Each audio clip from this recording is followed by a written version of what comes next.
Good morning, dear friends. We are going to continue today with the conversation about what philosophy is. And I will make a brief summary of, at the most, I hope, 5 minutes. And then we could exchange ideas. See? I also want to explain in more detail what perspectivism is as a method of philosophy. I could make an illustrative example of what it is, and I have here a little text for you to understand, or for me to explain you this method. Okay, so first, what's the nature of philosophy? I would say that it pretends to be a theory that explains reality, explains several objects like reality, being, existence in general, also our knowledge, our language, human society, what's the human being, values, history, politics, and also God. With respect to all those objects, there are problems that are specific to philosophy and cannot be solved by the sciences, by the scientific method. Okay, I also said that with respect to philosophical problems, we always have conflict, opposition, debate, discussion, disagreement, rational disagreement, and persistent. So if the question is just or yes or no, there are both answers. But that should be no problem, at least for me, if we try to discover the part of truth that each position has, and at the end, reach to a solution that somehow combines the parts of the different answers in a kind of Hegelian synthesis, okay? So we have the affirmation, the negation, and the final point, the synthesis. Okay? To the question of whether philosophy provides us with knowledge, philosophy in general and also political philosophy in particular, my answer is yes. I know that this is debatable. You could have another opinion. We could dialogue about that. We have a conversation about that. But for knowledge, I understand a belief that not necessarily is absolutely certain. I have to renounce to certainty, like the one that Descartes was looking after, or Aristotle. I don't think there are in philosophy not such truths. Our opinions can be true, but not 100% true. It could be up to a point in some degree, and therefore also they are somehow false, and therefore they are contradictory, true and false at the same time, in the same respect. Of course, this can be acceptable only if we shift from classical logic to another one that accepts degrees of truth and contradiction.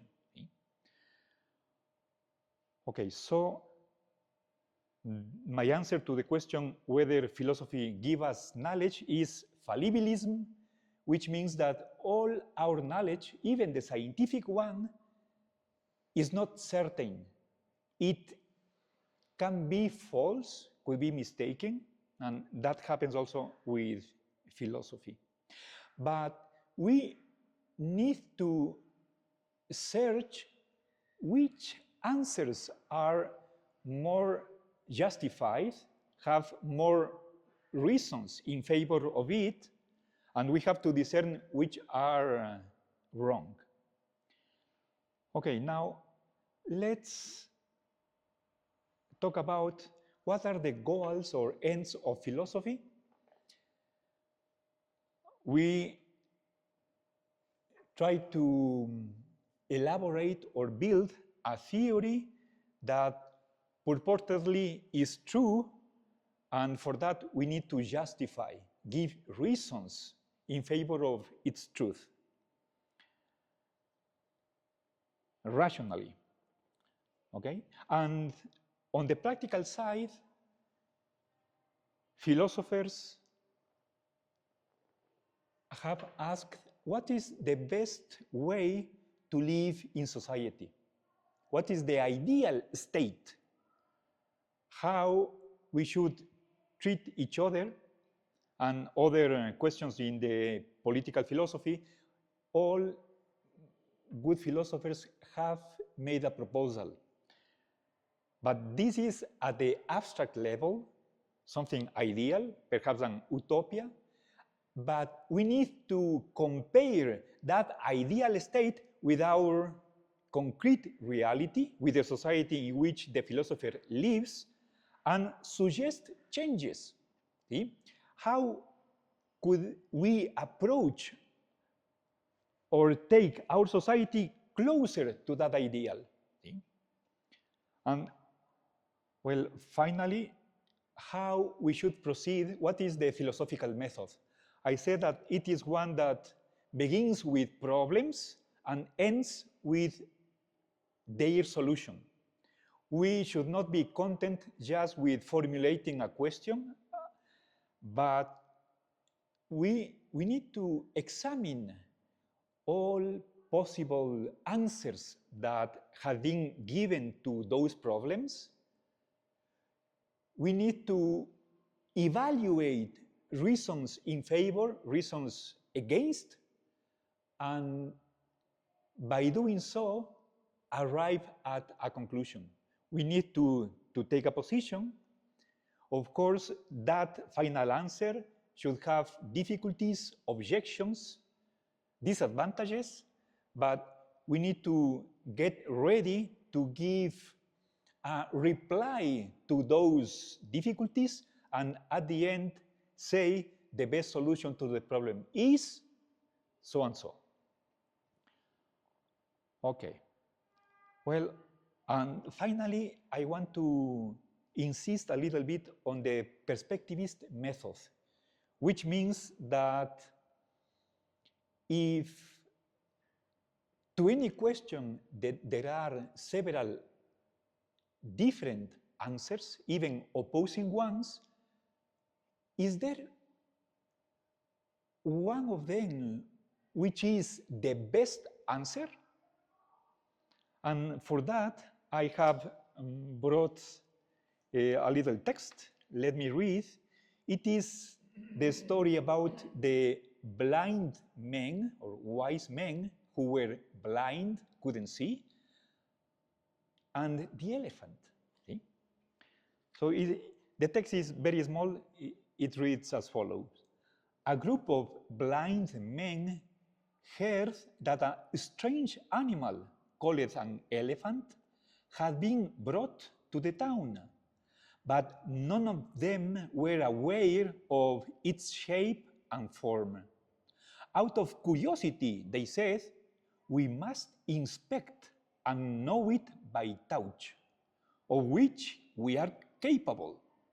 So they sought it out, and when they found it, they groped about it. The first person whose hand landed on the trunk, said, this being is like a thick snake. For another one, whose hand reached his ear, it seemed like a kind of fan. As for another person, whose hand was upon its leg, said, the elephant is a pillar, like a tree trunk. The blind man who placed his hand upon its side said, the elephant is a wall. Another who felt its tail described it as a rope. The last felt its task, stating the elephant is that which is hard, smooth, and like a spear. Okay? So we have only one question. How is the elephant? Yeah? And we have at least, I think, 6 different answers. Okay? Now, the question is, can we find one answer which is the best, or there is no such an answer? Think about that.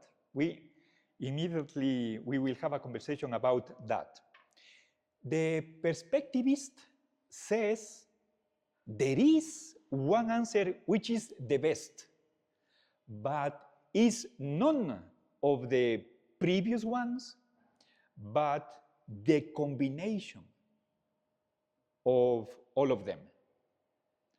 So let's think about each of the answers as if they were a piece of the puzzle, and we gather them together and form the whole.